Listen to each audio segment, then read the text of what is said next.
Patrick, as-tu vu ça? Mathieu, je viens de voir. Yeah, enfin, le guide des méchants raisins.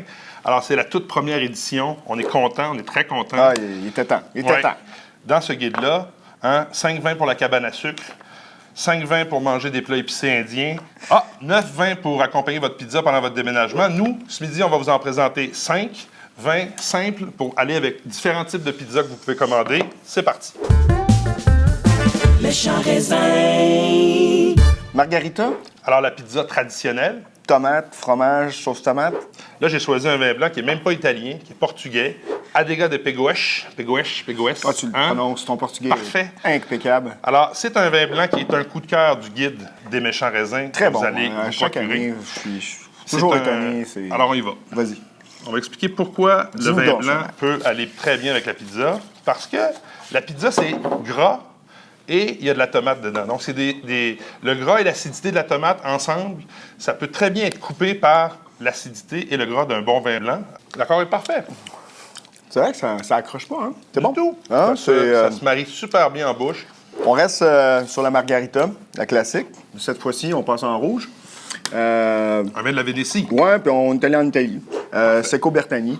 En fait, tu t'es chargé pas mal des Valpolicella, de tout ça. Valpolicella, on parle de vin très, très simple qu'on retrouve dans toutes les succursales. Il y en a plusieurs variétés. C'est essentiellement fait avec le cépage Corvina. Donc, c'est un cépage qui est, dans son expression la plus simple, très léger, très rond.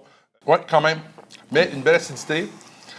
C'est l'idée d'avoir un vin rouge de tous les jours, de table. Par contre, c'est de le laisser au frigo peut-être une petite demi-heure, 45 minutes. Ouais. Servez-le un peu plus frais qu'un plus chaud. Puis la pizza, toujours chaude. Fait qu'on passe à la célèbre pepperoni fromage. Pepperoni fromage. On a choisi un des Beaujolais qu'on aime bien, la Combo Jacques de Jadot.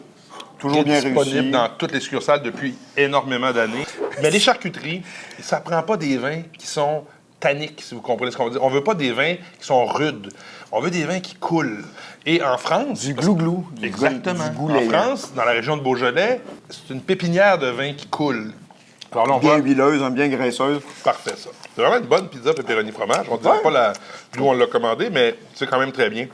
Ça, c'est la pizza vas-y. traditionnelle, hein? C'est la... La on hors s'entend dress. que c'est la hors La dress. fameuse toute garnie. Alors, pour aller avec ça, on sert quoi?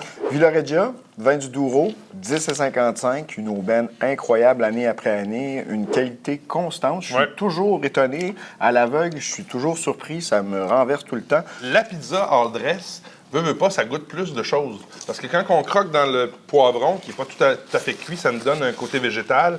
Les champignons, c'est pareil, ça vient nous apporter d'autres saveurs. Fait que tout ça ensemble, avec un vin, coûte à 10 $. Une pizza à 10 $, hein? Je pense qu'il n'y a pas beaucoup... Le vendredi soir, une pizza on va pas se vendredi, casser la même le tête. midi, quand tu déménages. La fameuse Une hawaïenne, c'est étrange, hein? On s'entend, c'est des ananas en canne, c'est pas des ananas frais. C'est du jambon ordinaire, avec de la pizza. Moi, personnellement, je suis pas un fan, mais je connais des amis qui aiment ça, donc on s'est dit, qu'est-ce qu'on peut servir avec ça? Il y a des fans, hein? Il y a des fans finis de pizza hawaïenne, mais bon. Donc là, il y a du sucre dans cette pizza-là. À chaque fois qu'on va croquer dans l'ananas, c'est sucré. C'est pas un dessert, mais c'est le mélange sucré-salé qui va intervenir. Alors, qu'est-ce qu'on sert avec ça? On a choisi un Pinot Gris, de la maison Pfaff en Alsace. C'est quand même quelque chose qu'on retrouve partout. C'est un vin d'Alsace qui est un peu sucré, qui est demi-sec. 16 grammes. 16 grammes de sucre par litre. Un bel équilibre. Hey, sais-tu que j'ai pas mangé ça souvent, de la pizza hawaïenne, puis c'est pas Peut-être si mauvais. Ouais, pas vrai. Hein? Traditionnellement, des gens vont prendre du Coke ou du Sprite parce que les restaurants qui vous livrent la pizza arrivent avec un gros 2 litres, mais on s'entend que c'est pas très santé. C'est bien mieux de se protéger du cancer en buvant du vin. Exactement. Hein? Avec votre pizza. Beaucoup plus agréable, d'autant plus. Non, puis t'as raison. Souvent, en fait, on va prendre le Coca-Cola, les boissons gazeuses, justement, à cause du côté un peu épicé, relevé. Et justement, on peut faire la même chose avec le vin. Oui, voilà. Méchants raisins.